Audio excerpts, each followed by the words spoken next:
নবী কারা? নবী হচ্ছেন যারা নাকি আল্লাহ পাকের কাছ থেকে ওহী প্রাপ্ত হয়েছেন, নিখিল মানুষের চিরন্তন শান্তি এবং কল্যাণের জন্য আল্লাহ পাকের নিকট থেকে সত্যের বিধান লাভ করেছেন।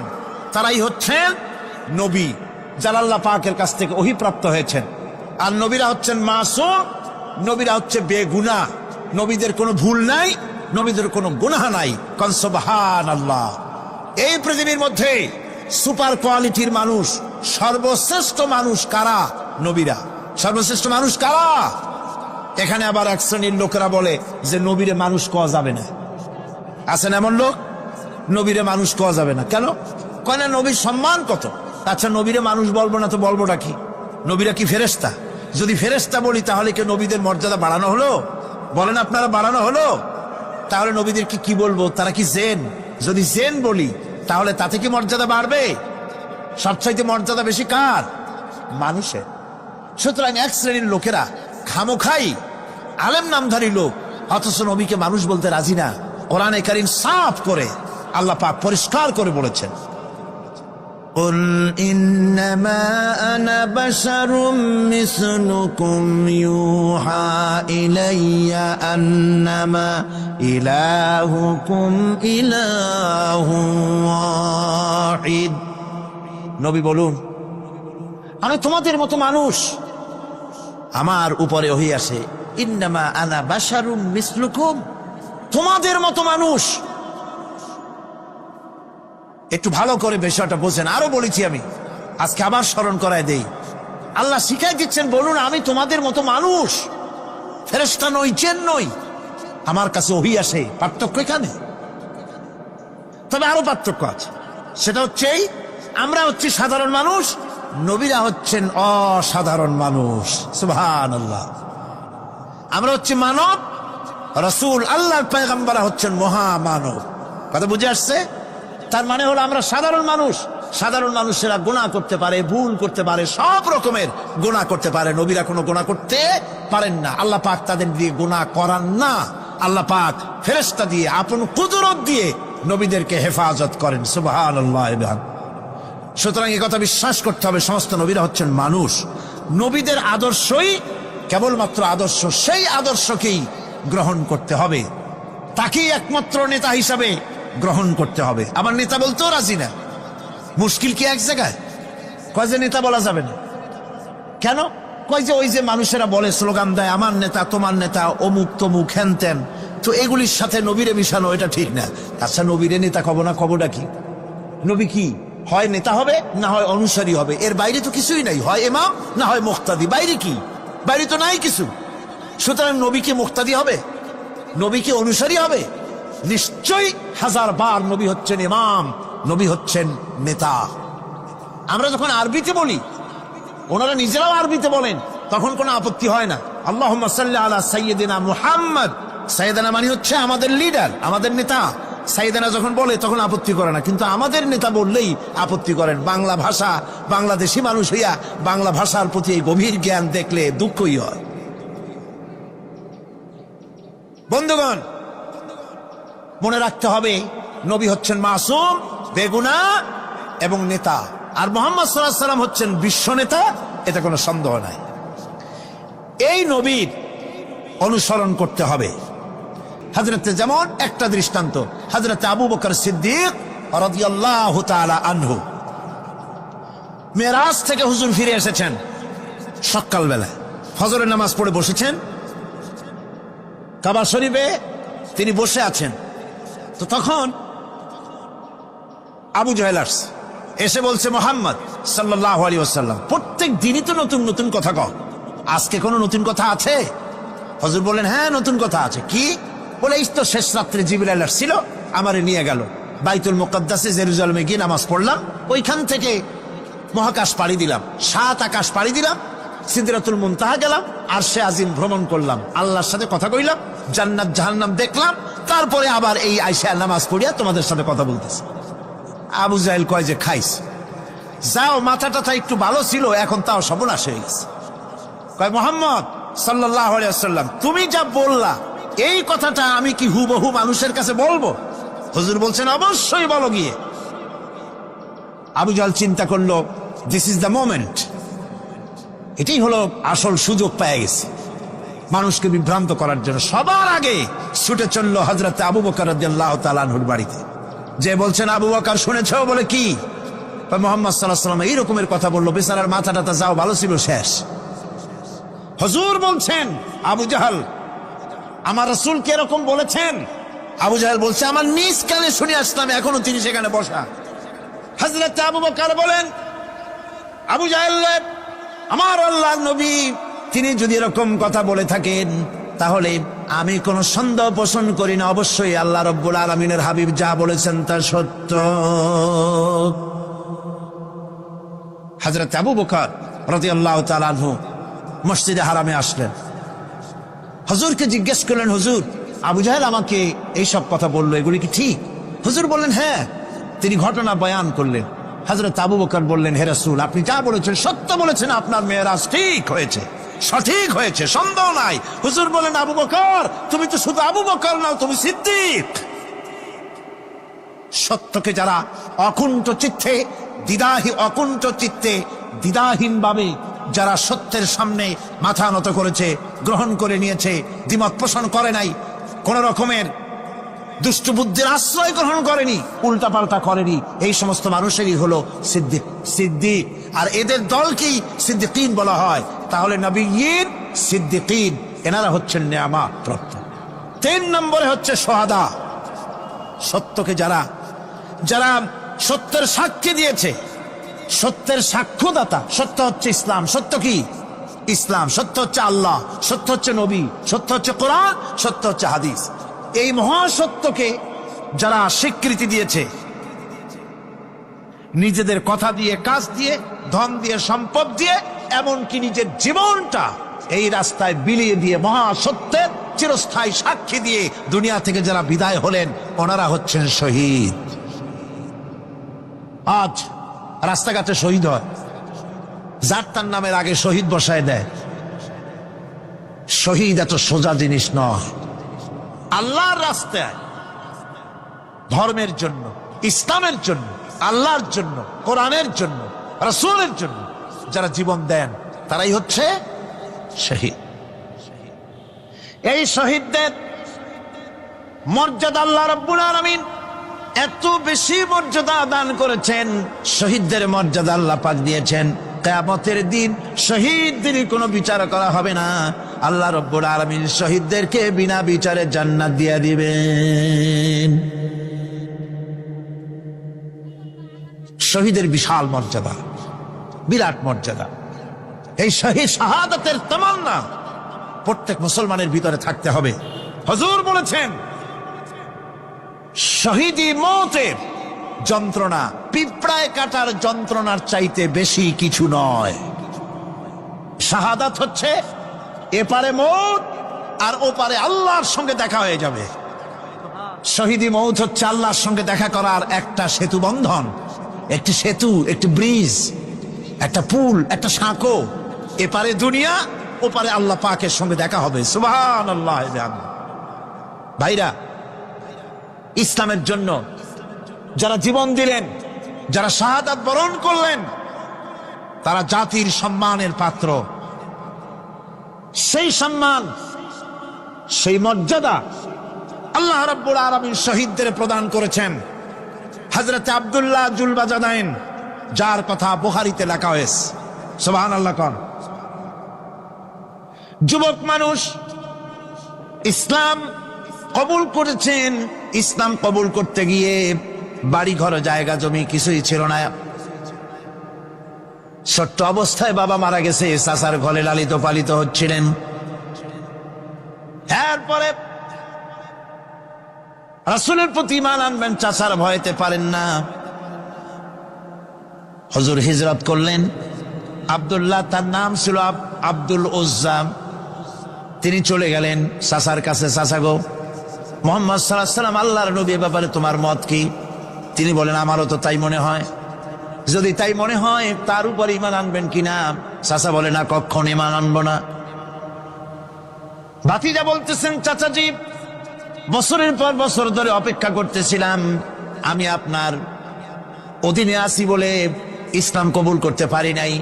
আমার ইচ্ছা ছিল আপনি আগে করবেন, তারপরে আপনাকে দেখা দেখি আমি করব। কিন্তু আপনি যখন ইসলাম কবুল করলেন না আর করবেন না বলে যখন ঘোষণা দিলেন, আপনাকে উপস্থিত রেখে আমি ঘোষণা দিলাম লা ইলাহা ইল্লাল্লাহু মুহাম্মাদুর রাসূলুল্লাহ। চাচা বলছে, ভাতিজা এর পরিণাম জানো? কয় না, জানি না। এর পরিণাম হচ্ছে তুমি আমার বাড়িতে থাকো, আমার বাড়ি ছাড়তে হবে। বললেন রাজি আছি। উট ছাগল ভেড়া ঘোড়া যা দিছি ছাড়তে হবে, বলছে রাজি আছি। চাচা বলছে শুধু তাই নয়, পরনে যে লুঙ্গি আছে, গায়ে যে জামা আছে, তামার পয়সার লুঙ্গি জামা ছাড়তে হবে। ভাতিজা বলছে ইমানের জন্য যা চাও সব ছাড়িয়ে দেব। জামা লুঙ্গি খুলে ফেলে দিয়ে দিলেন। হাদিস।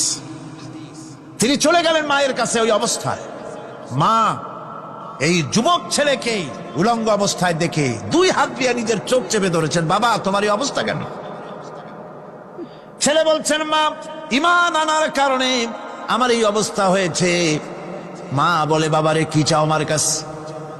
আব্দুল লজ্জা বলছে, মা কিচ্ছু চাই না, একটুখানি কাপড় আমারে দাও, আমি বিশ্ব নবী মুহাম্মদ সাল্লাল্লাহু আলাইহি ওয়াসাল্লামের খেদমতে যেতে চাই। মায়ের কাছে পুরানা কম্বল ছিল, কম্বলটা তিনি দিয়ে দিলেন। হযরতে এখনো তো সে মুসলমান হয়নি, ওই কম্বলটা ছিঁড়ে নিয়ে 2 টুকরা করে কম্বলটা পরলেন, আদাটা তাতে করে হাঁটু ঢাকে না, আর একটা কোন রকম গায়ে দিলেন। এরপরে হেঁটে হেঁটে কষ্ট করে মদিনায় চলে গেলেন। মসজিদে নববীর ভিতরে ঢুকে দরজার কাছে বসা বিশ্বনবী জনাবে মুহাম্মদুর রাসূলুল্লাহ সাল্লাল্লাহু আলাইহি ওয়াসাল্লাম মসজিদে নববীতে, যুবক, হাঁটুর উপরে কাপড়, মাথার চুল উস্কো খুস্কো চেহারা, ক্ষুধার্ত চেহারা। হুজুর জিজ্ঞেস করছেন, তুমি কে? তিনি বললেন, আমার নাম আব্দুল উজ্জা, তোমার এই অবস্থা কেন? তিনি বললেন, হুজুর ঈমান আনার জন্য বাড়ি ঘর জায়গা জমিন উট বাছুর সব হারাইছি, এমনকি পরনের লুঙ্গিও আমারে দেয় নাই, মার কম্বলটা ছিঁড়িয়ে এনেছি। নবীজি আসহাবে সুফফার ভিতরেই তাকে বসতে দিলেন, তাকে থাকতে দিলেন, আর বললেন তারে কোরআন শরীফ শিখাবা।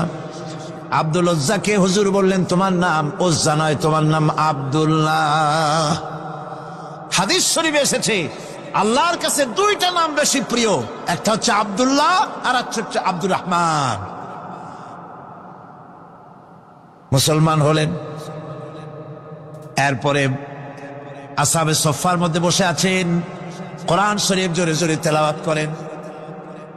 আসহাবে সুফফা রাসূলের কাছে নালিশ করলেন, অভিযোগ করলেন, হুজুর এই আব্দুল্লাহর কোরআন শরীফ এত জোরে পড়ে, তার চিল্লানির জ্বালায় আমরা বিশ্রাম করতে পারি না।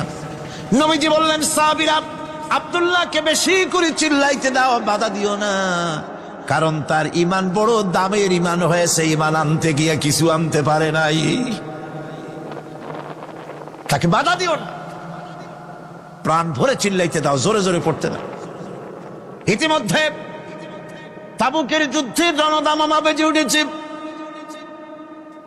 রোমান সৈন্যরা হুজুরের সঙ্গে যুদ্ধ করবে, জিহাদ করবে, ইসলামকে পরাজিত করার জন্য তারা আক্রমণের প্রস্তুতি নিল। নবীজি রোমানদের সঙ্গে লড়াই হবে বলে সাহাবায়ে কেরামদের কাছে সাহায্য চাইলেন, যার কাছে যা আছে অস্ত্রপাতি জমা করো, টাকা দাও, পয়সা দাও। সবাই মিলে দিতে লাগলেন। দিতে দিতে মহিলারা গলার হার, নাকের ফুল, কানের দুল হুজুরের সামনে স্তূপ হয়ে গেছে, টাকা কড়ি সোনা দানা সব শুদ্ধ। হুজুর বলছেন, সাহাবীরা সবাই তো সব জিনিস দিলে, আমার আবু বকররে দেখি না কেন? হযরত আবু বকর রাদিয়াল্লাহু তাআলা আনহু একটা পিলারের আড়ালে দাঁড়ানো ছিলেন। হুজুরের ডাক শুনে তিনি আসলেন, হাতে ছোট্ট একটা থলি, চোখে পানি। থলিটা হুজুরের হাতে তুলে দিলেন। হুজুর থলি ছাড়লেন, দেখা গেল কয়েকটা দিরহাম আর কয়েক কেজি গম, আর কিছু নাই। হুজুর তাকালেন, দেখছেন আবু বকর রাদিয়াল্লাহু তাআলা আনহুর চোখের পানিতে দাড়ি ভিজে ভিজে পড়তেছে। হুজুর বললেন, আমার সাহাবীরা, আজ তোমরা সকলে মিলে যে দান করেছো, সেই দানের তুলনায় আবু বকর যে দান করেছে আল্লাহ রাব্বুল আলামিনের কাছে তা বেশি মূল্য হয়েছে। মনের মধ্যে অনেকের প্রশ্ন জাগলো, কেমন করে তা হলো? আমরা এত এত দিলাম। হুজুর জিজ্ঞেস করলেন, ও সাহাবী, তুমি কত দিয়েছো, বাড়ি কত আছে? তিনি বললেন, এত দিছি, এত আছে। তুমি কত দিয়েছো, কত রেখে এসেছো? প্রত্যেকে এরকম বলল। হযরতে ওসমান, হযরতে ওমর, হযরতে আলী রিদওয়ানুল্লাহ তাআলা আলাইহিম আজমাইন, তারাও বললেন, অর্ধেক এনেছি, অর্ধেক থুই আসছি, 2 ভাগ এনেছি, 1 ভাগ রেখে আসছি। সব শেষে নবীজি হযরত আবু বকর রাদিয়াল্লাহু তাআলা আনহুকে প্রশ্ন করলেন, আবু বকর, তুমি কি এনেছো আর বাড়ি কি রেখে এসেছো? হযরত আবু বকর বলেন, ইয়া রাসূলুল্লাহ, ইয়া হাবিবাল্লাহ, আমার বাড়িতে জাগতিক সম্পদ বলতে যা বুঝায় সবটুকু এনে নবীজির কদম মোবারকে দান করে দিয়েছি। আবু বকরের ঘরে এখন আল্লাহ আর তার রাসূল ছাড়া কোনো জিনিস বাকি নাই, যা ছিল সব এনেছি। হুজুর জিহাদে রওনা হলেন 30,000 সৈন্য সাথে, 30 সহস্র সৈন্য নিয়ে নবীজি তাবুকের দিকে চললেন। পথের মধ্যে হযরতে আব্দুল্লাহ এসে হুজুরের সামনে দাঁড়ায় গেছেন। আব্দুল্লাহ এসে বলেন, ইয়া রাসূলুল্লাহ, একটু দাঁড়ান। এই জিহাদে মেয়ে লোক পুরুষেরা সাহাবীরা সবাই প্রাণ ভরে দান করলো, কিন্তু আমি এমন এক বান্দা, আল্লাহর কিছুই দিতে পারলাম না। আমার তো দেওয়ার মতো কিছুই নাই হুজুর, আমার দেওয়ার মতো কিছুই নাই। তবে আমি আপনার কাছে দোয়া চাই, আপনি দোয়া করুন, আমি যেন এই যুদ্ধে, এই জিহাদের ময়দানে আমি যেন শহীদ হতে পারি। নবীজি বললেন, একটু বাকল নিয়ে আসো গাছের। একটা গাছের বাকল আনা হলো। এই বাকলটা হুজুর নিজ হাতে আব্দুল্লাহর হাতে বাঁধা দিলেন আর বললেন, রব্বুল আলামিন, আমি আব্দুল্লাহর রক্ত কাফেরদের জন্য হারাম করে দিলাম। হযরত আব্দুল্লাহ কেঁদে জারজার হয়ে যাচ্ছেন, বলছেন, ইয়া রাসূলুল্লাহ, আমি চাইলাম শহীদ হব, আর আপনি আমার রক্তকে কাফেরদের জন্য হারাম করে দিলেন। হুজুর বলেন, আব্দুল্লাহ রে, এখন যদি তোমার মৃত্যু জ্বরের ভিতরে হয়, আল্লাহ রাব্বুল আলামিন তোমারে শাহাদাত নসিব করে দিবেন। তাবুকের ময়দানে হুজুর চলে গেলেন। কয়েকদিন পরে খবর আসলো হুজুরের কাছে, আব্দুল্লাহ কয়েকদিন জ্বর ভোগ করে আব্দুল্লাহ মারা গিয়েছেন। হুজুর বললেন, তার জানাজার ব্যবস্থা করো, কাফন দাফনের ব্যবস্থা করো। ব্যবস্থা হয়ে গেল। রাতের বেলায় দাফন হবে।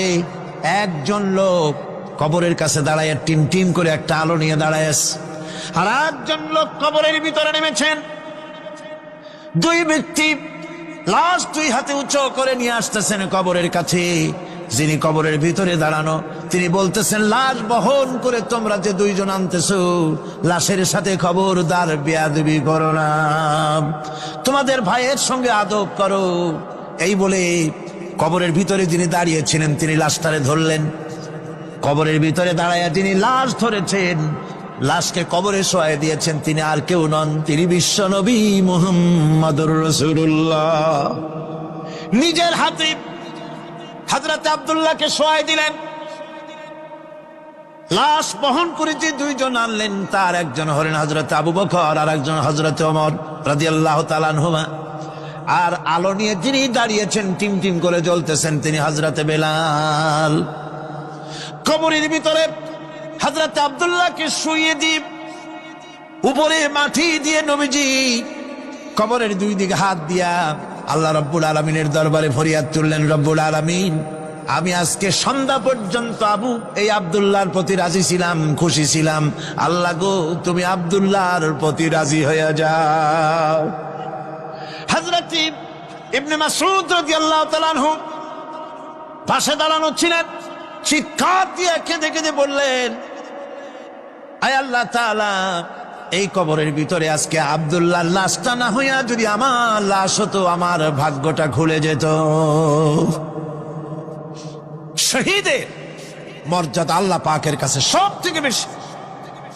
এই শহীদের পথ নিয়ামত প্রাপ্তদের পথ, যারা নিয়ামত পেয়েছে পৃথিবীতে, নবীজিন, সিদ্দিকিন, শুহাদা, এরাই হচ্ছেন নিয়ামত প্রাপ্ত। আল্লাহর রাস্তায় জীবন দেওয়ায় যে মজা, পৃথিবীতে আর কোনো কিছুতে সেই মজা নাই। হযরত ওমর রাদিয়াল্লাহু তাআলা আনহু দোয়া করতেন, আল্লাহুম্মা রযুকনি শাহাদাতান ফি সাবিলিক ওয়াজআল মাউতি ফি বালাদি রাসূলিক। আয় আল্লাহ, তুমি আমাকে শাহাদাতের মত আমাকে দান করো। শাহাদাতের তামান্না প্রত্যেকটি মুসলমানের ভেতরে থাকতে হবে। শহীদ হওয়া যাবে ইসলামের জন্য। সময় হয়তো আসতে পারে, হয়তো এমন সময় আসতে পারে যখন কোরআনের মর্যাদাকে টিকে রাখার জন্য, সুন্নতে নববীকে টিকে রাখার জন্য জান দেওয়া লাগতে পারে। তখন কি আপনারা জীবন দিতে পারবেন? এরপরে চতুর্থ নম্বরে হচ্ছে সালিহীন। চতুর্থ নম্বরে কি? সালিহীন। সালিহীন হচ্ছে জীবনের প্রত্যেকটি ক্ষেত্রে যারা একনিষ্ঠভাবে আল্লাহর বিধান পালন করেছেন, যারা পুণ্যের সাথে সুদৃঢ় থেকেছেন, যারা অটল থেকে পুণ্যের সাথে হকের সাথে অটল থেকেছেন, কোন অবস্থাতেই ইসলামী আদর্শের বিরুদ্ধাচরণ করেনি, তারাই হচ্ছেন সালিহীন। ইসলামের আদর্শ ছাড়ে নাই, পরিত্যাগ করে নাই, জীবনের সবকিছুর বিনিময় এটাকে আঁকড়ে ধরে থেকেছেন, ইসলামী আদর্শের পরিপন্থী কিচ্ছু করেন নাই। এরা হচ্ছেন সালিহীন। কোন আলহামদুলিল্লাহ। আল্লাহর অনুগ্রহ প্রাপ্ত কয় শ্রেণী? 4 শ্রেণী। নবীজিন, সিদ্দিকিন, শুহাদা, সালিহীন। এই 4 শ্রেণীর লোকেরাই হচ্ছে নিয়ামত। আমরা বলেছি সিরাতাল্লাযীনা আন'আমতা আলাইহিম গায়রিল মাগদুবি আলাইহিম ওয়ালাদ-দাল্লিন।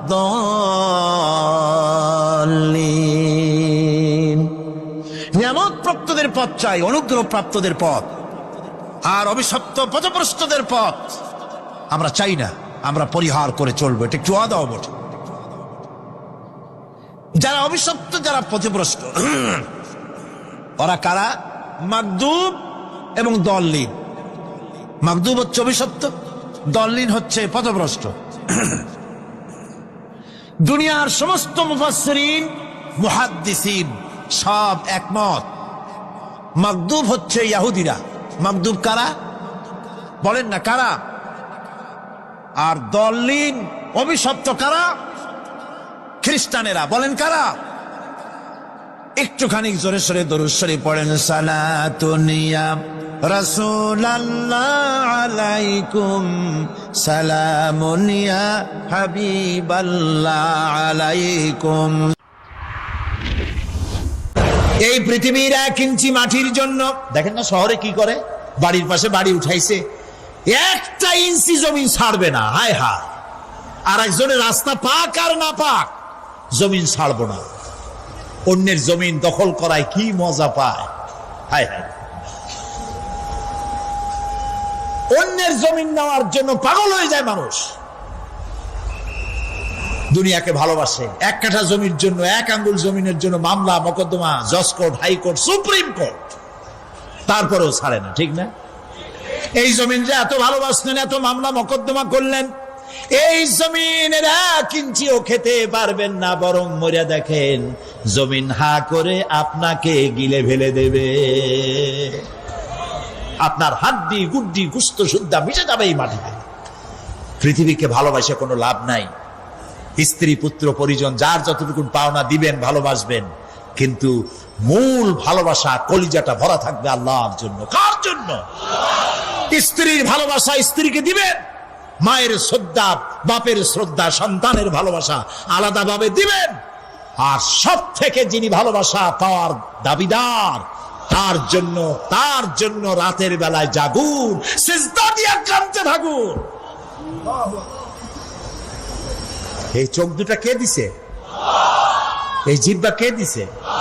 এই কান কে দিয়েছেন? এই সুন্দর শরীর কে দিয়েছেন? বলার তৌফিক, শোনার তৌফিক কে দিয়েছেন? এই হক আদায় করতে গভীর রাত্রে জাগতে হবে, পাইকারি দরে ঘুমায়েন না। একটু জাগুন, শেষ রাত্রে উঠুন, শেষ রাত্রে জেগে প্রেম করুন আল্লাহর সাথে। প্রেম কি ঢোল পিটায় করা যায়? ইনকিলাব, সংগ্রাম, এইসব পত্রিকায় বিশাল হেডিং দিয়ে কেউ প্রেম করে? বিজ্ঞাপন দিয়ে, টেলিভিশনে বিজ্ঞাপন দিয়ে প্রেম করে। প্রেম করে কিভাবে? গোপনে। আর মিলিত হয় নির্জনে। সবচাইতে বড় প্রেমিক হবে, নিজে হতে হবে, আর আল্লাহকে সব থেকে বেশি ভালোবাসা দিতে হবে। সেজন্য আল্লাহ রাব্বুল আলামিন বলেছেন প্রেম করার জন্য কিছুটা নির্জনতা প্রয়োজন। এজন্য দিনের আলোতে ওয়াজআলনান নাহারা মাআশা, দিন বানাইছি রুজি রোজগার করার জন্য। ওয়াজআলনাল লাইলা লিবাসা, আর রাত বানাইছি শান্তির বাহন হিসাবে, আচ্ছাদন। সূর্যের আলোর ঝলকানি চলে গেছে, আলোর তীব্রতা আর নাই। গোটা পৃথিবীর উপরে আমি একটা কালো চাদর দিয়া ঢেকে দিলাম রাতের আধার, আর একেবারে অন্ধকার না করে আকাশে ডিম লাইটের মতো করে কতগুলি তারা জ্বালায়া দিলাম। এখন কেউ জেগে নাই, সব ঘুমানো। আমার প্রেমিক কে আছো, ওঠো, উজু করে সিজদায় পড়ে যাও, সিজদায় পড়ে যাও, কান্দো, গুনাহ মাপ চাও, যা করেছো মাপ চাও। তুমি গুনাহ করেছো আর আমি মাফ করার মালিক। ইন্নাল্লাহা ইয়াগফিরুয যুনুবা জামিআ, সব মাফ করে দেব, গুনাহগুলি নেকি দিয়া বদলায় দেব। আমার কাছে কাঁদো, চোখের পানি ফেলো। প্রিয় ভাই, সব রাতে জাগতে শিখুন। রাসূলুল্লাহ বলেছেন ওর থেকে ভালো স্বামী আর দুনিয়ায় নাই। কে বলেছেন? রাসূলুল্লাহ বলেছেন ওর থেকে ভালো স্বামী আর দুনিয়ায় নাই, যে গভীর রাত্রে নিজে জেগে তাহাজ্জুদের রুজু করে নিজের বউরে উঠায়, বউ উঠতে চায় না, পানি এনে বউয়ের মুখের উপরে ছিটায় দেয়, ওঠো বিবি, একসাথে তাহাজ্জুদের নামাজ পড়ি। রাসূলুল্লাহ বলেছেন ওর থেকে ভালো বউ পৃথিবীতে আর নাই, যে বউ রাতের বেলায় ঘুমের থেকে জেগে তাহাজ্জুদের উজু করে, স্বামীরে উঠাইতে চেষ্টা করে, ওঠে না, উজুর পানি স্বামীর চেহারায় ছিটায় দেয় আর বলে স্বামী ওঠো, একসাথে তাহাজ্জুদের নামাজ পড়ি। এই পৃথিবীতে আমাদের ভালোবাসা যেন শেষ না হয়, এক জান্নাতে যেন থাকতে পারে। কাঁদো, ওঠো। গভীর রাত্রে তাহাজ্জুদের নামাজ পড়ে মাথাটা নিচু করে গুনগুন করে গাইতে থাকে, নিয়া আল্লাহু পড়ে, নিয়া আল্লাহু ইয়া রহমানু ইয়া রহিমু ইয়া হাইয়ু ইয়া কাইয়ুম। প্রাণ দিয়া বলেন ইয়া আল্লাহু ইয়া রহমানু ইয়া রহিমু ইয়া হাইয়ু ইয়া কাইয়ুম, ইয়া আল্লাহু ইয়া রহমানু ইয়া রহিমু ইয়া হাইয়ু ইয়া কাইয়ুম। তাহাজ্জুদের নামাজ পড়ে এভাবে আল্লাহরে ডাকে দেখেন, চোখ দিয়া পানির বন্যা নেমে আসে যদি ঈমান একটুও থাকে। এই কান্না নবীজি বলেছেন জাহান্নামের ভয়তে আমার সাথে না ভরমানি করেছে। এই শরমে পড়ে বান্দা যখন চোখ দিয়া পানি ছেড়ে দেয়, ওই চোখের পানি নাকের অর্ধেক আসতে না আসতে আমি আমার বান্দারে মাফ করে দেই। আল্লাহু আকবার। আল্লাহ আমাদের কান্দার তৌফিক দাও, তাহাজ্জুদ পড়ার তৌফিক দাও, পাঁচ ওয়াক্ত নামাজ পড়ার তৌফিক দাও, তোমাকে ভয় করার তৌফিক দাও, তোমার ভয় আর মোহব্বত দিয়ে কলিজা ভরে দাও, তোমার রাসূলুল্লাহর মোহব্বত দিয়ে আমাদেরকে পাগল বানায় দাও। আল্লাহ, দুনিয়া বড় খারাপ জায়গা। এই দুনিয়ায় আল্লাহর কাছে সৌন্দর্য চাইতে হবে দুনিয়া, কিন্তু দুনিয়াকে স্থায়ী মোহব্বত করা যাবে না। প্রিয় ভাই সব, আপনি যদি লন্ডনে যান, আমেরিকায় যান, কোনোদিন যান নাই, যাইতে হলে এখান থেকে টেলিফোন করেন, ওখানে বন্ধু বান্ধব আছে নাকি? তো লন্ডনে আমেরিকায় সেখানে যাবেন, ওখানে আপনার বন্ধু বান্ধব গ্রামের লোক আছে কিনা খোঁজ করেন, ঠিক না? আবার এখান থেকে ফরেন কারেন্সি নিয়ে যান, যেহেতু ওখানে টাকা চলবে না। টেলিফোন করেন, মোবাইল করেন, ফ্যাক্স পাঠান, আরো টাকা পয়সা সাথে নেন। এরপরেও চিন্তা থাকে আল্লাহ, এরপরে যদি কেউ না আসে তাহলে আমি যাবো কেমনে? এরপরে যাওয়ার সময় আবার বলে দেন যে ভাই আমি কিন্তু আসতেছি, লন্ডন কোনোদিন আসি নাই, তুমি কিন্তু এয়ারপোর্টে থাকো। একটা বিদেশে যাওয়ার জন্য এত প্রস্তুতি নেন, তো সব জায়গায় বন্ধু বান্ধব কেউ না কেউ তো আছে, কিন্তু আমরা এমন একটা দেশে যাব যেখানে কেউ নাই, ফরেন কারেন্সি চলে না, গ্রামের লোক নাই, বাবা নাই, বন্ধু নাই, মা নাই, কেউ নাই। যিনি রিসিভ করবেন, যার সাহায্যের কাঙ্গাল, বদামল করে তার শত্রু বানায় রাখছি, বন্ধু বানাইতে পারি না, তাহলে কি জবাব হবে কিয়ামতে? কি হবে কবরে? কি হবে উপায়? এই জন্যে প্রিয় ভাইয়েরা আমার, দুনিয়ার সঙ্গে মহব্বত কমায় দিয়া আখিরাতের মহব্বত বেশি করে করতে হবে। আর দুনিয়ায় যতদিন বেঁচে আছি ততদিন নেক আমল করে মানুষের সাথে সদাচরণ করতে হবে। আল্লাহ তাআলা বলেছেন, লাইসাল বিররা আন তুওয়াল্লু ওয়াজুহাকুম কিবালাল মাশরিকি ওয়াল মাগরিবি ওয়ালাকিন্নাল বিররা মান আমানা বিল্লাহি ওয়াল ইয়াউমিল আখির। পূর্ব এবং পশ্চিমে কতবার তুমি মাথা ঝুঁকাইছো, এটাই কিন্তু তোমার জন্য কল্যাণ। এর মধ্যে কল্যাণ নিহিত নয়। তার মানে কি? আপনি কত সেজদা আল্লাহরে দিলেন, কত মানুষ তো আছে সেজদা দিতে দিতে কপালে কালো দাগ হয়ে গেছে, আছে না? কিন্তু মিথ্যা ছাড়ে না।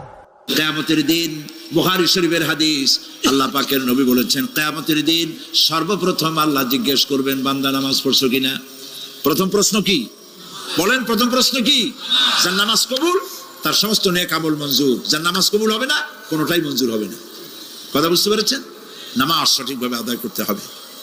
নবী করিম সাল্লাল্লাহু আলাইহি সাল্লাম ইন্তেকালের 5 দিন আগে থেকে জ্বরাক্রান্ত হলেন, রোগাক্রান্ত হলেন, জ্বরে আর মাথার যন্ত্রণায় অস্থির হয়ে যেতে লাগলেন। বেহুশ হন, আবার হুশ হন। যেদিন তিনি ইন্তেকাল করবেন তার আগের দিনেও তিনি জোহরের নামাজ পড়ার জন্য সাহাবীদের কাঁধের উপরে ভর দিয়ে নামাজ পড়তে গেছেন। পা উঁচু করে নিতে পারেন নাই, পা টেনে টেনে নিয়েছেন। তিনি সেখানে খুতবা দিলেন, বললেন, ও আমার উম্মতেরা, এই পৃথিবীতে আল্লাহ রাব্বুল আলামিন তার এক বান্দাকে পৃথিবীর সব জাগতিক সম্পদ দিতে চেয়েছিলেন, কিন্তু সেই বান্দা সব জাগতিক সম্পদকে উপেক্ষা করে আল্লাহর সঙ্গে দিদার করা বেশি পছন্দ করেছেন। কেউ কিছুই বুঝলো না। হযরত আবু বকর রাদিয়াল্লাহু তাআলা আনহু খুব কাঁদতে লাগলেন।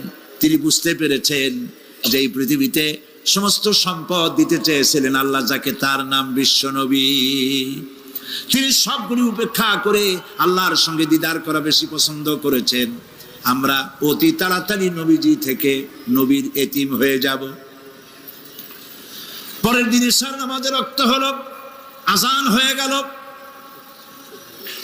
মসজিদে মুসল্লিরা ভরে গেছে, সাহাবায়ে কেরাম সব এসে গেছেন। হুজুরের জন্য বহুক্ষণ অপেক্ষা করার পর হযরতে আবু বকর রাদিয়াল্লাহু তাআলা আনহু তিনি ইমামতির জায়গায় দাঁড়ায় গেছেন। নবীজি বেহুশ অবস্থায় ছিলেন ঘরের মধ্যে। হুশ আসার পর তিনি হযরত আয়েশাকে বললেন, আয়েশা, মসজিদে নববীতে এখন কি হতেছে? তিনি বললেন, নামাজ হচ্ছে, লোকেরা আপনার অপেক্ষা করেছে, কিন্তু আপনাকে না পাইয়া দীর্ঘক্ষণ অপেক্ষা করার পর আপনাকে না পেয়ে আমার বাবার ইমামতিতে তারা নামাজ পড়তেছে, কিন্তু মুসল্লিদের মধ্যে কান্নার রোল পড়ে গিয়েছে। তাদের ধারণা হয়েছে নবীজির জায়নামাজে যখন হযরত আবু বকর দাঁড়ায় গেছে, নবীজির পিছনে নামাজ পড়া আর আমাদের কিসমতে হবে না।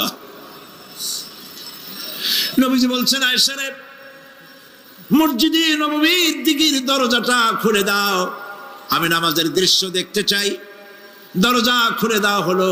নবীজি কোন রকম মাথা উঁচু করে মসজিদে নববীতে নামাজের দৃশ্য নিজে অবলোকন করে আবার শুয়ে পড়লেন। হযরত আয়েশা লক্ষ্য করে দেখেন নবীজির চোখের পানি দিয়ে কোনা দিয়া পানি বেয়ে বেয়ে পড়ছে।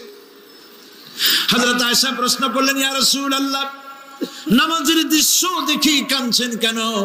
হুজুর বলেন, আয়েশা রে, এটা কোনো দুঃখের পানি নয়, আমি কাঁদতেছি এই জন্যে, এই নামাজের জামাত কায়েমের জন্য তায়েফের ময়দানে অনেক রক্ত ঝরেছে, আবার উহুদের ময়দানে দান দান শহীদ হয়েছে, সাহাবায়ে কেরাম জীবন দিয়েছে।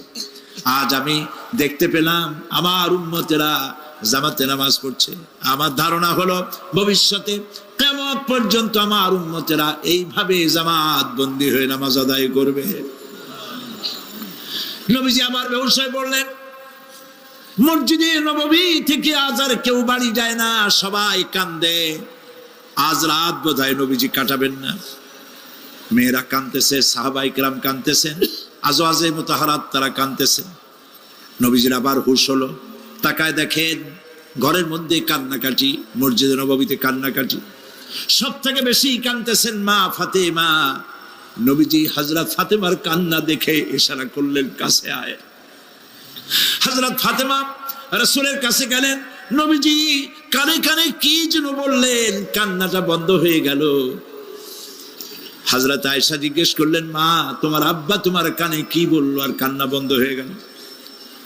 হযরত ফাতেমা বলে, আম্মাজি আমার আব্বা আমাকে বললেন, মা ফাতিমা তোমার কান্না আমার বরদাস্ত হয় না, কেঁদো না, আমি মৃত্যুর পরে সকলের আগে তোমার সাথে আমার দেখা হয়ে যাবে। হযরত ফাতেমা বলছেন, আম্মাজি আমি বুঝতে পেরেছি আমার আব্বার এই কথার অর্থ কি।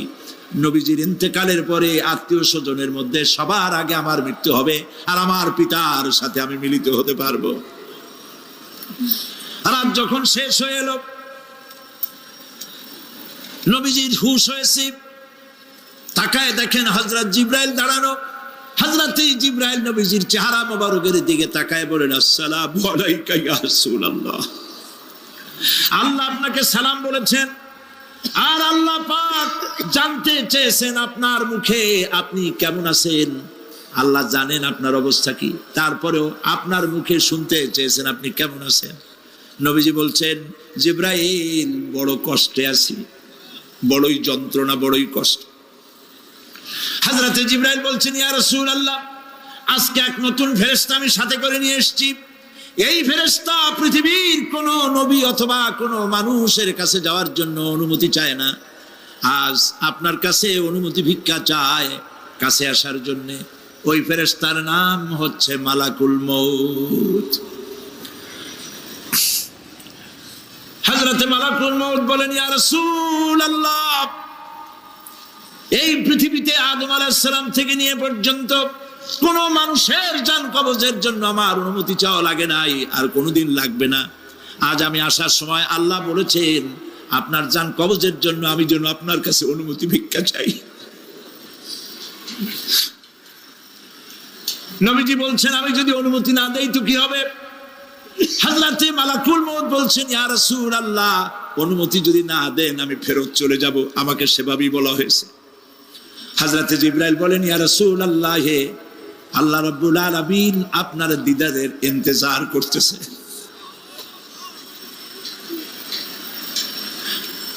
নবীজি বলছেন, মালাকুল মউত তুমি জান কবজের কাজ শুরু করো। মালাকুল মউত যখন কাছে এসেছে, রাসূল জিজ্ঞেস করলেন, আয়েশা ঘরে যে কয়েক টুকরা স্বর্ণ ছিল সেগুলোর কি অবস্থা?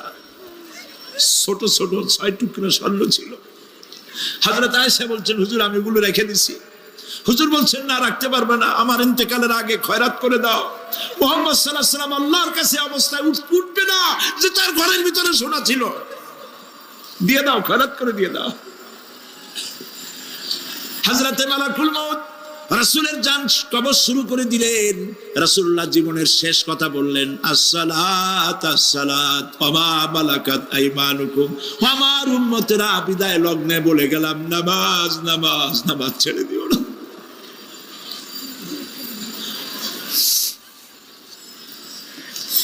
প্রিয় ভাইরা,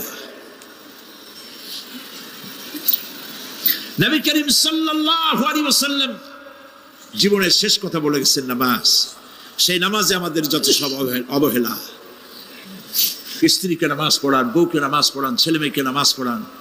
দোকানদার ভাইরা যখন আজান হয়ে যাবে দোকান বন্ধ করে দেন, আপনি আপনার কর্মচারীরা নামাজ পড়তে যান। যতটুকু সময় নামাজ পড়তে গেছে এই সময় বিক্রি করলে যা লাভ হইতো এরপরে বিক্রি করলে আল্লাহ 10 গুণ বেশি বরকত দিতে পারেন। পারেন কিনা? পারেন কিনা? পারেন। আল্লাহর বিশ্বাস করেন, আল্লাহ আপনার বরকত দিবে। আপনার কর্মচারী, দোকানদারে, বাড়ি ঘরে স্ত্রী পুত্র পরিজন যারা আছে সবাইকে নামাজি বানান। নামাজি বানাবার জন্য চেষ্টা করেন। নামাজ রোজা ইত্যাদি করুন। মিথ্যা বলবেন না, ওজনে কম দিবেন না, খাদ্যে ভেজাল দিবেন না, ঘুষ খাবেন না, ঘুষ দিবেন না, মানুষের উপর অত্যাচার করবেন না, কাউকে কষ্ট দিবেন না, মানুষ যেন আপনার ব্যবহারে কষ্ট না পায়। আল্লাহ পাক বলেছেন, ওয়াকুলু লিন্নাসি হুসনা, মানুষের সাথে সুন্দর সুন্দর কথা কও। নবী করিম সাল্লাল্লাহু আলাইহি ওয়াসাল্লাম বলেছেন, মানুষের সাথে যদি হাসি মুখে কথা বলো, একটা সদকা দেওয়ার সমান সওয়াব হয়ে যাবে। মানুষকে ভালোবাসো, গরিবদের ভালোবাসো, তাদের অর্থ করি দাও, পয়সা করি দাও, তোমার যা আছে দিতে থাকো। কুয়ার পানি যত উঠাবেন তত কুয়ার পানি ভালো থাকবে, আর পানি উঠাবেন না, কুয়ার পানি পচে যাবে। এই জন্য আল্লাহর রাস্তায় পয়সা যত ইনকাম হচ্ছে খরচ করতে থাকেন, আল্লাহ পাক দিতে থাকবেন।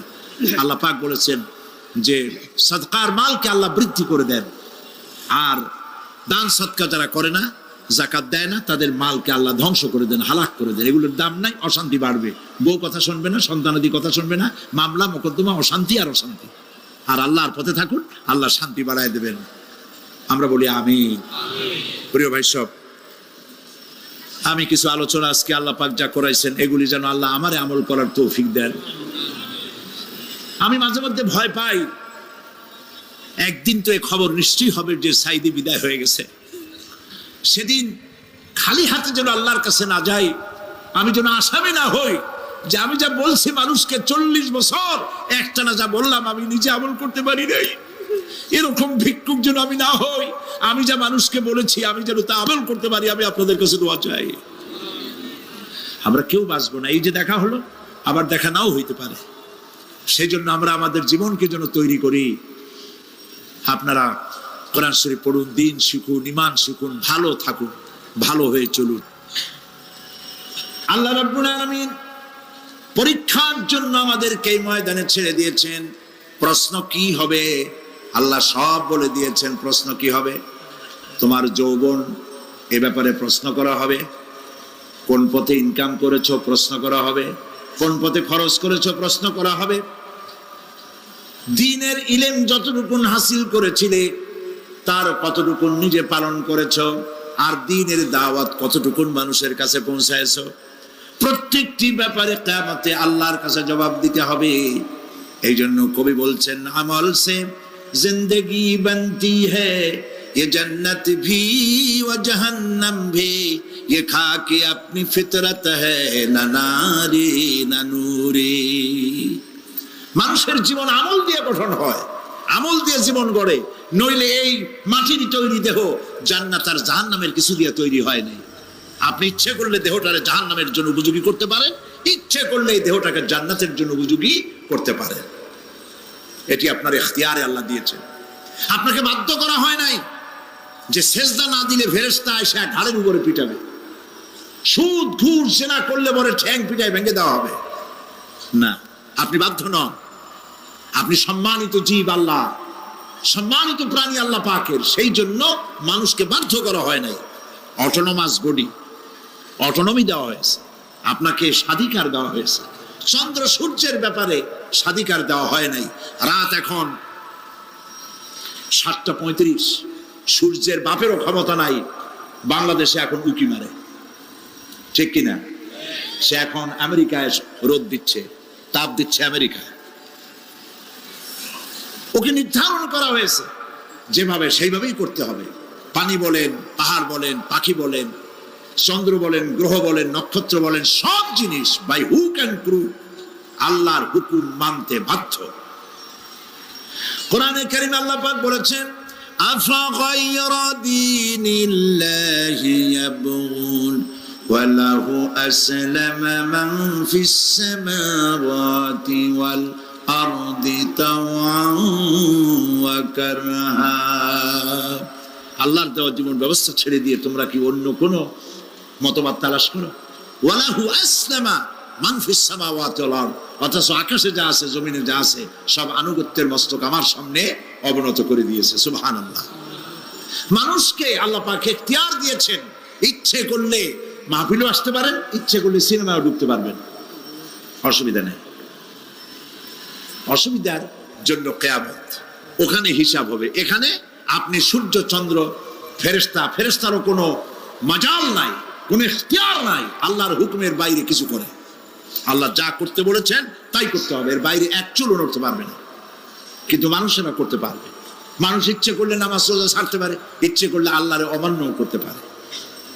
এটা তার বিচারের জায়গা না, এটা হলো পরীক্ষার জায়গা। এটা কিসের জায়গা? পরীক্ষার জায়গা। এখানে আপনি কামাই করলে ওখানে কিছু পাবেন, এখানে কামাই না করলে কিছু পাবেন না। আরো সোজা করে বলি, কোন কৃষক, যে কৃষক আষাঢ় মাসে শ্রাবণ মাসে জমিন চাষ করে না, পৌষ মাসে তার গোলায় ধান আসবে? কথা বোঝেন নাকি বুঝেন না? পৌষ মাসে গোলায় ধান আসবে?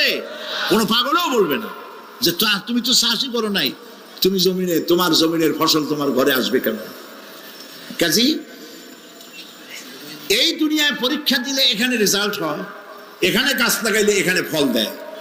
কিন্তু মানুষের জন্য আল্লাহ পাক যে আমল তৈরি করেছেন, পরীক্ষা নেবেন, সেই পরীক্ষার রেজাল্ট এখানে হবে না। পরীক্ষার রেজাল্ট আউট হবে কোথায়? আখিরাতে। বলেন সবাই, কোথায় হবে? পরীক্ষার রেজাল্ট আউট হবে কোথায়? আখিরাতে। এখানে আপনি যা কামাই করবেন এখানে রিটার্ন দেওয়া হবে না। এখানে যা কামাই করবেন সমস্ত কামাই 700 গুণ বর্ধিত আকারে কিয়ামতে আল্লাহ আপনার হাতে ধরাই দিবেন।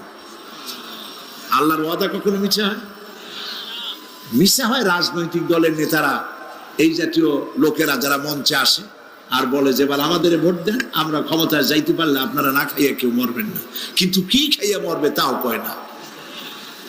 সেদিন শুনলাম এই যে নির্বাচন এখন একটা চলতেছে, স্লোগান বাপ দাঁড়াইছে, ছেলে তো বলে রহিম ভাই আমার ভাই, তোমার ভাই, বাপের নাম রহিম।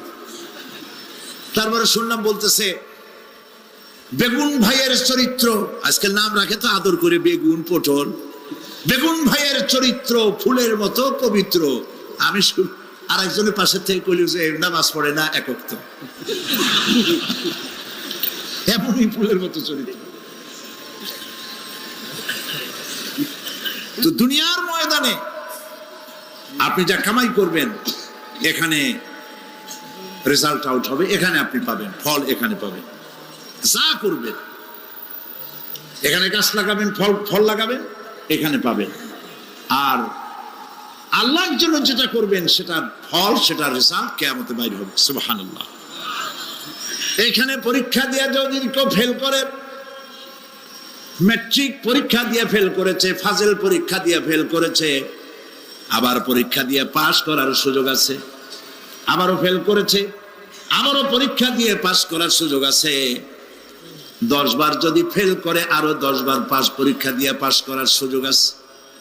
কিন্তু কিয়ামতের দিন আল্লাহ রাব্বুল আলামিনের জীবনের পরীক্ষায় কোনো মানুষ যদি আল্লাহর আদালতে ফেল করে বসে একবার, দ্বিতীয়বার পরীক্ষা দেওয়ার আর কোনো সুযোগ নাই। এই পৃথিবীতে যদি কেউ নিম্ন আদালতে মামলায় হেরে যায়, জজ কোর্টে করবে, যদি হেরে যায় হাইকোর্টে করবে, হেরে গেলে আপিল করবে সুপ্রিম কোর্টে, সুপ্রিম কোর্টেও যদি হেরে যায় তাহলে প্রেসিডেন্টের কাছে আপিল করবে। সুযোগ আছে কয়েকবার। কিন্তু কিয়ামতের দিন জীবনের আদালতে কোনো মানুষ যদি একবার ফেল করে বসে, জীবনের মামলায় যদি একবার হেরে যায়, দ্বিতীয়বার আপিল করার আর কোনো জায়গা নাই। সে আখিরাতে রেজাল্ট আউট হবে। আমরা সব মরে যাব, আমরা সব কি হব? সব মরে যাব। আল্লাহ পাক আমাদেরকে উঠাবেন আবার। মানুষকে কবরে রাখার সময় আমরা কি বলি? মিনহা খালাকনাকুম, জানেন না? পড়েন, মিনহা খালাকনাকুম ওয়া ফিহা নুঈদুকুম ওয়া মিনহা নুখরিজুকুম তারাতান উখরা। এই মাটি দিয়ে তোমাকে তৈরি করা হয়েছিল, এই মাটির মধ্যে রেখে গেলাম, এর থেকে আবার তোমাকে উত্থিত করা হবে। কে বলতেছেন এ কথা? আল্লাহ পাক বলছেন, আল্লাহ তাআলা বলছেন। কি নিষ্ঠুর এই পৃথিবী! ভেবে দেখেছেন কি একবারও কি ভেবে দেখেছেন এই পৃথিবী কত নিষ্ঠুর? এই সন্তান সন্ততি সব একটি মোহ, একটি মায়া, একটি মহব্বত, একটি প্রতারণা। যে বইয়ের জন্য হারাম ইনকাম করেছেন, যে সন্তানদের জন্য হারাম ইনকাম করেছেন, জান দিলেন, রক্ত দিলেন, জীবন দিলেন, সারা রাত কষ্ট করেছেন, দৌড়দৌড়ি করেছেন, যখন মরে গেলেন, যে বাচ্চাটা আপনি করে না দিলে কলিজা ঠান্ডা হয় না, সেই বাচ্চা বলবে, মাকে বলবে, মা বাপের লাশ যে রুমে আছে আমার সেখানে নিও না, আমার ভয় করে। ঠিক কিনা? স্ত্রীও আরো 2-1 লোক না হলে লাশের ঘরে থাকতে পারবে না, তারও ভয় করবে। থাকলে বড় জোর মা থাকতে পারে, বাপ থাকতে পারে। যাকে বিবাহ করার পর অনেক সন্তান আছে মা বাপকে চোখে দেখতে পারে না, বউর কথা মতো মায়ের সাথে কথা বলা বন্ধ করে দেয়। হয়তো কুমিল্লা এরকম নাও থাকতে পারে, বউ তো নালিশ করছে, মার সাথে কথা কম। আবার বলে এই বুড়িটা মরে না কেন? নাউজুবিল্লাহ, নাউজুবিল্লাহ। বুড়িটারে মরার কথা বলতেছো তুমি। তোমার ছোট্টবেলায় যখন তোমার টাইফয়েড হয়েছিল, অসুখ করেছিল, গরিব বাবা, বাড়িতে ল্যাপ নাই, খাতা নাই, তোষক নাই, সেই জায়গায় মা তার কাপড় বিছায় দিয়া বুকের উপরে নিজের শরীরের উষ্ণতা দিয়া বাঁচায় রাখার চেষ্টা করেছে, নিজে না খেয়ে খাওয়াইছে, অসুখ সারে না। মা ওই মুমূর্ষ বাচ্চার সেরানে তার মাথার কাছে বসে তাহাজ্জুদের নামাজ পড়ে কোরআন শরীফ তেলাওয়াত করে, চোখ দিয়া পানি পড়ে আর বলতে তাকে, রব্বুল আলামিন আমার জীবনটারে দিয়া আমার কলিজার টুকরা সন্তানটারে বাঁচাইয়া দাও। যেই মা নিজের জীবন দিয়া সন্তান বাঁচাইতে চাইলো, সেই সন্তান আজকে বউ পাইয়া মাকে ভুলে যায়, মায়ের সাথে খারাপ ব্যবহার করে। আল্লাহ রাব্বুল আলামিন বলেছেন, মা বাবার সঙ্গে খারাপ ব্যবহার করো না, ভালোবাসায় কথা বলো। ওয়াকুল লাহুমা কাওলান কারীমা, সম্মান সূচক কথা বলো। মা বাবার জন্য দোয়া করো আমার কাছে। কে বলতেছে? আল্লাহ তাআলা বলছেন দোয়া করো আমার কাছে এই ভাষায়, রব্বিরহামহুমা কামা রাব্বায়ানি সাগীরা। পড়েন সবাই, রব্বিরহামহুমা কামা রাব্বায়ানি সাগীরা। আয় আমার রব, আমার মা বাপ যেমনে ছোটবেলায় আমাকে অত্যন্ত যত্ন করে লালন পালন করেছে, আল্লাহ তাআলা তুমি দয়া করে আমার মা বাপকে তোমার রহমতের করে লালন পালন করো। সুবহানাল্লাহ। প্রত্যেক নামাজের পর সকলে এই দোয়া পড়বেন, মনে থাকবে? মনে থাকবে? প্রিয় ভাই সব, সেই কিয়ামতের মাঠে আমাদেরকে উঠতে হবে, আল্লাহর দরবারে উঠতে হবে। সেই সময় আমাদেরকে কেউ উপকার করবে না। يوم لا ينفع مال ولا بنون, সম্পদ আর সন্তান সন্ততি কোনো কাজে লাগবে না। মা তার সন্তানকে চিনবে না, সন্তান তার মাকে চিনবে না, বাপ তার সন্তানকে চিনবে না, কেউ কাউকে পরিচয় দিবে না। কি মারাত্মক অবস্থা! মানুষ চরম অসহায় হয়ে যাবে। চতুর্দিকে ফেরেশতার আনাগোনা, সূর্য মাত্র 1 হাত উপরে, প্রচন্ড তাপ নিয়ে সূর্য অবস্থান নেবে, মাথার চান্দি ফেটে গিয়ে গুনাহগারের মাথার মগজ গলে গলে পড়তে থাকবে। পিপাসার যন্ত্রণায় জিহ্বাটা ঝুলে কুকুরের মতো করে নাভিস্থল পর্যন্ত ঝুলে পড়বে। কেউ উপকার করবে না, কেউ জিগাবেও না। অনেক লোক আছে পীরের কাছে মুরিদ হয় আর মনে করে পীর সাহেব তারে কিয়ামতে সুপারিশ করবে। অসম্ভব। আয়াতুল কুরসির মধ্যে আমরা পড়ি, মান যাল্লাযী ইয়াশফাউ ইনদাহু ইল্লা বিইজনিহি। কে আছে এমন, কার হিম্মত আছে আল্লাহ পাকের বিনা অনুমতিতে কথা বলে? সুবহানাল্লাহ বলে। কোথার পীর, কোথার খাজা বাবা হারায় যাবে। ইব্রাহিম আলাইহিস সালামের মতো পয়গম্বর কি মনে করে? আল্লাহর খলিল। ইব্রাহিম আলাইহিস সালাম আল্লাহর কি? আল্লাহর খলিল। আল্লাহর খলিল কিয়ামতের দিন বলবেন, আল্লাহ পাক, আয় আল্লাহ তাআলা, আমার বাপের কাছে আমার একটা ওয়াদা ছিল, আমি সুপারিশ করব তার জন্য, তুমি দয়া করে আমার বাপকে জাহান্নাম থেকে ক্ষমা করো, আমি তার জন্য সুপারিশ করতেছি। আল্লাহ তাআলা বলবেন, ইব্রাহিম তোমার সুপারিশ মঞ্জুর হলো না। কথা বুঝতেছেন না? বুঝতেছেন না? ইব্রাহিম আলাইহিস সালাম যদি বাপের জন্য সুপারিশ করতে না পারে, ইব্রাহিম আলাইহিস সালাম তিনি যদি তার বাপের জন্য সুপারিশ করিয়া যদি ব্যর্থ হন, আপনার পিসাব কোন কামে লাগবে চিন্তা করেন। নবী করিম সাল্লাল্লাহু আলাইহি ওয়াসাল্লামকে প্রশ্ন করা হয়েছে, হে রাসূল, আপনার আব্বা আম্মার অবস্থা কি হবে? কথা কি শোনেন নাকি? আপনার আব্বা আম্মার অবস্থা কি হবে? নবী করিম সাল্লাল্লাহু আলাইহি ওয়াসাল্লাম বলেছেন, আমি আমার আব্বা আম্মার কোন উপকারে আসব না। ইন্না লিল্লাহি ওয়া ইন্না ইলাইহি রাজিউন। তাহলে কোন সাহসে মনে করতেছেন কোন পীর কোন একটা বিদেশ থেকে দেশের থেকে একটা নাজিল হলো আর ওইটার পিছনে পিছনে দৌড়াবেন, সে আপনারা নাজাত দেবে, তার পায়ে চুমা খাবেন? এই পায়ে হাত দিয়ে কদম বুঝি করা বাদ দেন। টাকা ইনকাম করার জন্য মানুষকে ভুল পথে পরিচালিত করছে অনেক পীর, আছে না?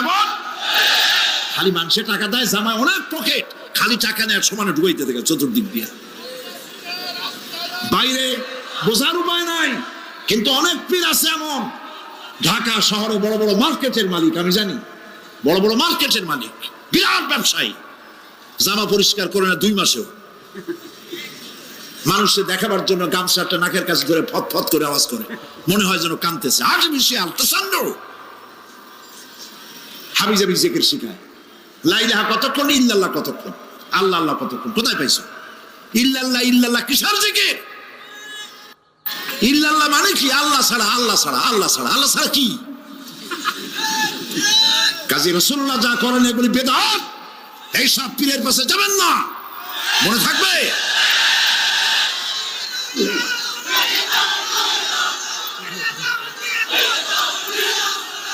প্রিয় ভাই সব, কিয়ামতের দিন আপনার আমল, একমাত্র আমল আপনাকে বাঁচাইতে পারবে। এই কোরআন শরীফে আল্লাহ পাক বলেছেন, ইয়া আইয়ুহাল্লাযীনা আমানু আবতাগু ইলাইহিল ওয়াসিলা, হে বিশ্বাসীরা ওসিলা ধরো। ধুরন্ধর এক শ্রেণীর লোকেরা এর অর্থ করেছে পীর ধরো।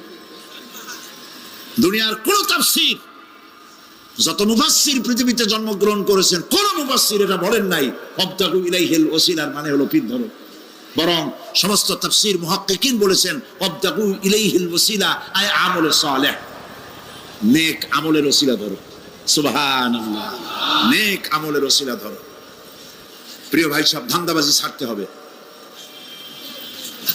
কিয়ামতের দিন মানুষ একেবারে অসহায় হয়ে যাবে, কেউ সাহায্য করবে না। সেই দিন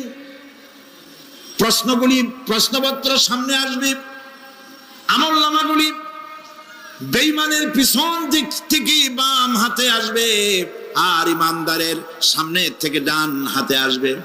আমলনামা হাতে পাওয়ার সঙ্গে সঙ্গে বেঈমান বুঝে ফেলবে তার জায়গা কোথায়। কলিজা তখন গলার কাছে চলে আসবে। সত্য ছিল একসাথে।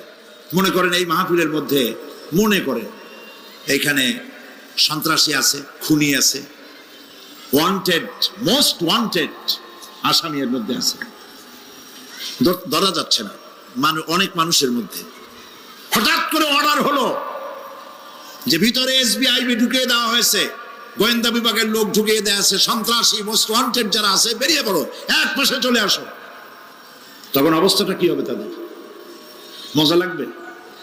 পায়ের রক্ত মাথায় উঠে যাবে, চোখ দিয়ে রক্ত পড়া শুরু করবে। সমস্ত মানুষ একসাথে ছিল হাসরের ময়দানে, হঠাৎ করে অর্ডার হয়ে যাবে, আনতাজুল ইয়াউমা আইয়ুহাল মুজরিমুন, হে অপরাধীর দলেরা আলাদা হয়ে যাও। ইন্না লিল্লাহ, আলাদা হয়ে যাও। সমস্ত মানুষ সেখানে খালি পায়ে উঠবে, কারো পায়ে জুতা নাই, স্যান্ডেল নেই, পরনে কোনো কাপড় নাই, গায়ে কোনো কাপড় নাই, মাথায় কোনো আবরণ নাই। হযরত আয়েশা সিদ্দিকা রাদিয়াল্লাহু তাআলা আনহা, তিনি নবী করিম সাল্লাল্লাহু আলাইহি ওয়াসাল্লামের কাছে কিয়ামতের এই বর্ণনা শুনে কাঁদতেছিলেন আর বলতেছিলেন, হে আল্লাহর রাসূল, কিয়ামতে সকলকে ভাবে উঠতে হবে, এমনকি আমাকেও? হুজুর বললেন, প্রত্যেকটি মানুষকেই উলঙ্গিনী হয়ে উঠতে হবে। তিনি প্রশ্ন করলেন, তখন কি শরম হবে না? নবী করিম সাল্লাল্লাহু আলাইহি ওয়াসাল্লাম বলছেন, জাহান্নামের ভয়তে কেউ কারো দিকে তাকাবার সুযোগ পাবে না। সব উপরের দিকে তাকায় থাকবে আর বলবে, আল্লাহ আমারে বাঁচাও, আল্লাহ আমারে রক্ষা করো। সমস্ত নবীরা, সমস্ত নবী আদম আলাইহিস সালাম থেকে শুরু করে ঈসা আলাইহিস সালাম পর্যন্ত সব নবী বলবেন, নফসি নফসি, আল্লাহ আমারে বাঁচাও, আমাকে রক্ষা করো। কোথায় যাবে আপনার পীর সাহেব? একমাত্র ব্যক্তি, একমাত্র ব্যক্তি বিশ্বনবী মুহাম্মদুর রাসূলুল্লাহ সাল্লাল্লাহু। মানুষেরা হয়রান হয়ে যাবে, আদম আলাইহিস সালামের কাছে যাবে, আবাল বাশার আপনি প্রথম মানুষ, আমরা বিপদে শেষ হয়ে গেছি, 50,000 বছর দাঁড়ায় আছি। কয় বছর দাঁড়ায় থাকতে হবে? কোথায় আছে? এই কোরআন শরীফ 50,000 সানা মিম্মা তাউদ্দুন। এই পৃথিবীতে গণনা করলে 12 মাসে 1 বছর, 12 বছরে 1 যুগ, এরকম করে করে 50,000 বছর পৃথিবীতে গুনলে যত বড় লম্বা হয়, বিচারের দিনটা এত বড় লম্বা হবে। সবাই বলবে আদম আলাইহিস সালাম আমাদের জন্য একটু আল্লাহকে সুপারিশ করুন যেন তিনি আমাদের বিচারটা তাড়াতাড়ি করে দেন। তিনি বলবেন আমার পক্ষে সম্ভব নয়, আল্লাহর সামনে দাঁড়িয়ে কথা বলার আমার কোনো সাহস নাই, আমি পারবো না। নূহ আলাইহিস সালামের কাছে যাও, নূহ আলাইহিস সালাম বলবেন আমি পারবো না। মুসা আলাইহিস সালামের কাছে যাও, তিনি বলবেন আমি পারবো না। ইব্রাহিম আলাইহিস সালামের কাছে যাও, একজন আরেকজনের কাছে পাঠাবে। সর্বশেষ ঈসা আলাইহিস সালামের কাছে লোকেরা আসবে, হাসরবাসী। ঈসা আলাইহিস সালাম বলবেন আমি তো পারবোই না, কারণ পৃথিবীর শত শত কোটি নাসারারা আমাকে আল্লাহর ছেলে বলেছে, অথচ আমি তাদের তা বলতে বলিনি। আমি নিজের ব্যাপারেই আজকে শঙ্কিত, আমারে তারা আল্লাহর ছেলে বলছে। আল্লাহ আজকে আমার সাথে কি ব্যবহার করবেন আমি তো জানি না, আমি নিজেই বিপদে আছি। তবে আমি তোমাদের ব্যাপারে একটা পরামর্শ দিতে পারবো। একজন ব্যক্তি আছে যার কাছে গেলে তিনি কথা বলতে পারবেন, তিনি বিশ্বনবী রাহমাতুল লিল আলামিন জনাব মুহাম্মদ রাসূলুল্লাহ সাল্লাল্লাহু আলাইহি ওয়াসাল্লাম। তার কাছে চলে যাও, হাসরবাসীরা তার কাছে চলে যাবেন। নবীজি সকলের কথা শুনে সিজদায় পড়ে কাঁদতে থাকবেন। তিনি বলবেন হাসরবাসীদেরকে আশ্বস্ত করবেন এই কাজ আমার কাজ, আমি বলবো আল্লাহ পাককে। তিনি সিজদায় পড়ে কাঁদবেন, রব্বুল আলামিন প্রশ্ন করবেন হে আমার রাসূল, আপনার তো আজকে কান্দার দিন না, আপনি কাঁদেন কেন? আমি আপনাকে মাকামে মাহমুদ দিয়েছি, কাউসারের মালিক বানাই দিয়েছি। আপনি জান্নাতে প্রবেশ করার আগে কেউ বেহেশতে যাইতে পারবে না, এই সম্মান দিয়েছি, কাঁদেন কেন? নবীজি বলেন রব্বুল আলামিন যা তুমি আমার জন্য বরাদ্দ রেখেছো সব আমি পেয়েছি বা পাবো, আমি কান্দি আমার উম্মতের কি হবে? আল্লাহ রাব্বুল আলামিন তাকে পারমিশন দিবেন, আপনার নেককার জান্নাতি উম্মতগুলি আপনি বেছে নিন। নবী করিম সাল্লাল্লাহু আলাইহি ওয়াসাল্লাম পারমিশন পাবেন। আল্লাহর পারমিশন ব্যতি রেখে আল্লাহর দরবারে কথা উচ্চারণ করার ক্ষমতা কারো হবে না। সুবহানাল্লাহ। এই কথা ভাববার কোনো কারণ নাই। অমুক পীর সাহেবের অনেক মুরিদ আছে, সব মুরিদ টুরিদ নিয়ে নারায়ে তাকবীর জিন্দাবাদ, পীর সাহেব জিন্দাবাদ, এই সমস্ত বাদ বোধ কামে লাগবে না।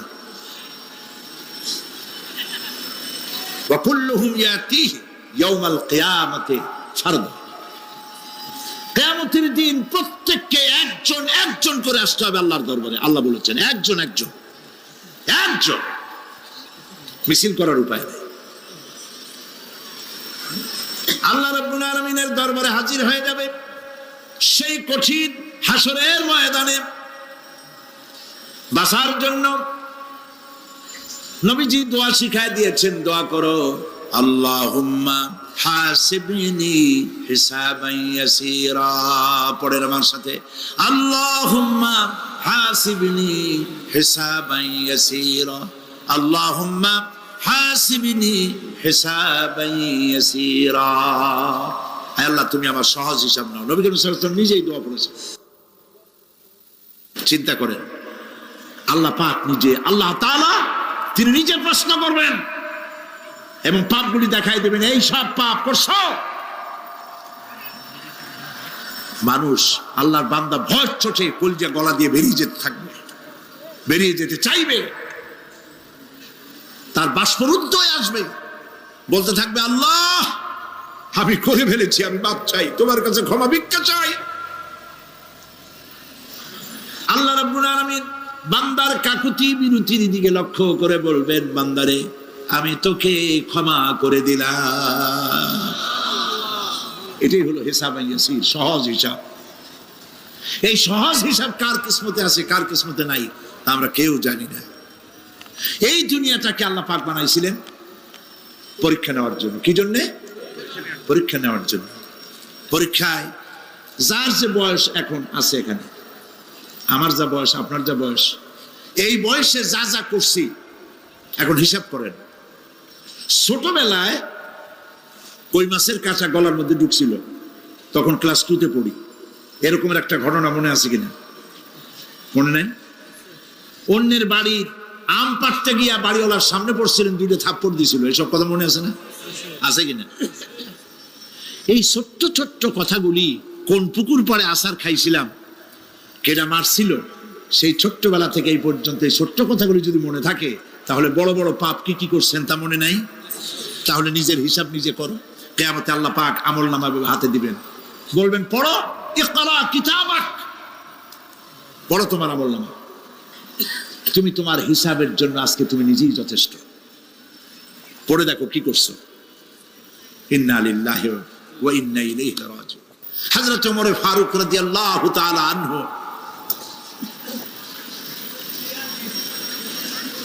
তিনি একবার অন্ধকার রাত্রে যাচ্ছিলেন, পিছনে ছিল অনেক লোকজন ছিল। হাঁটতে হাঁটতে তিনি প্রশ্ন করলেন, আচ্ছা তোমাদের মধ্যে কি কেউ আছে এমন বলতে পারো যে কোরআন শরীফের মধ্যে সব থেকে হতাশাব্যঞ্জক আয়াত কোনটি?